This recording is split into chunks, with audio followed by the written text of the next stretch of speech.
проценките од студиите и геолошките истражувања и достапната документација, предвидувањата се дека на наоѓалиштето имаме околу 24 милиони тони јаглен, а реализацијата, динамичкиот план, сето пак од документите треба да се одвива во период од 7 години.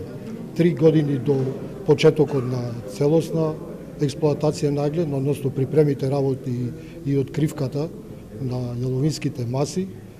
Сакам да спомнам во оваа прилика дека со таа динамика, со тој период од 7 години ќе се совпадне со моментот на напуштањето на производство на електрична енергија од така наречени нееколошки извори ресурси. Најважното прашање со значително, односно во цела мера ќе се покрие производството од сопствени ресурси.